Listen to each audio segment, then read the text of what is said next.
ലൂണക്ക് പരിക്കേറ്റതിന് പിന്നാലെ ബ്ലാസ്റ്റേഴ്സ് പുതിയ വിദേശ താരത്തെ ടീമിലെത്തിക്കുമെന്ന റിപ്പോർട്ടുകൾ പുറത്തു വന്നിട്ടുണ്ടായിരുന്നു. എന്നാൽ അതിന് തൊട്ടു പിന്നാലെ ഒരുപാട് താരങ്ങളുടെ പേരുകളാണ് റൂമർ ലിസ്റ്റിൽ ഉൾപ്പെട്ടിട്ടുള്ളത്. അതിൽ പ്രധാന താരമാണ് നിക്കോളാസ് ലൊഡേറോ. എന്തായാലും ബ്ലാസ്റ്റേഴ്സിന്റെ മീഡിയ പാർട്ട്ണർമാരായ മനോരമ പുറത്തുവിട്ട ഒരു റിപ്പോർട്ട് വലിയ തരത്തിൽ ശ്രദ്ധേയമായിക്കൊണ്ടിരിക്കുകയാണ്. ലൂണക്ക് പകരക്കാരനെ ബ്ലാസ്റ്റേഴ്സ് ടീമിലെത്തിക്കുമെന്ന് ഉറപ്പാണ്. ഇതോടെ ബ്ലാസ്റ്റേഴ്സിന് ജനുവരിയിൽ പുതിയ വിദേശ താരത്തെ ടീമിലെത്തിക്കേണ്ടി വരും. എന്നാൽ മനോരമ ഇപ്പോൾ പുറത്തുവിട്ട റിപ്പോർട്ടിൽ 2 വിദേശ താരങ്ങളെ ബ്ലാസ്റ്റേഴ്സ് ടീമിലെത്തിക്കുമെന്നാണ് മനസ്സിലാക്കാൻ സാധിക്കുന്നത്. ഈ വാർത്ത വലിയ തരത്തിൽ ചർച്ചാ വിഷയമായി മാറിയിരിക്കുകയാണ്. നിലവിൽ ലൂണക്ക് പകരക്കാരനെ ടീമിലെത്തിക്കുമെങ്കിലും ആർക്ക് പകരമായിട്ടാകും പുതിയ മറ്റൊരു വിദേശ താരത്തെ ബ്ലാസ്റ്റേഴ്സ് ടീമിലെത്തിക്കുക എന്നതാണ് ആരാധകരുടെ സംശയം. ലൂണക്ക് പകരമായി പ്ലേ മേക്കറെയാകും ബ്ലാസ്റ്റേഴ്സ് ടീമിലെത്തിക്കുക.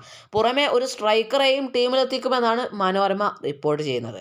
ഒരുപക്ഷെ പെപ്ര ജനുവരി ട്രാൻസ്ഫർ വിൻഡോയിൽ ക്ലബ്ബ് വിടാനും സാധ്യതയുണ്ട്.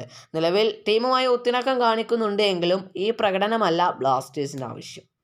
എന്തായാലും പെപ്രക്ക് പകരക്കാരനായി ജോഷ്വ സൊട്രിയോ ISLലേക്ക് രജിസ്റ്റർ ചെയ്യില്ല എന്നുറപ്പാണ്. കാരണം ജോഷ്വ സൊട്രിയോ കേരള ബ്ലാസ്റ്റേഴ്സ് വിടുമെന്ന് ഏതാണ്ട് ഉറപ്പായ കാര്യം തന്നെയാണ്. മനോരമ ന്യൂസാണ് ഈ കാര്യങ്ങളൊക്കെ റിപ്പോർട്ട് ചെയ്തിട്ടുള്ളത്.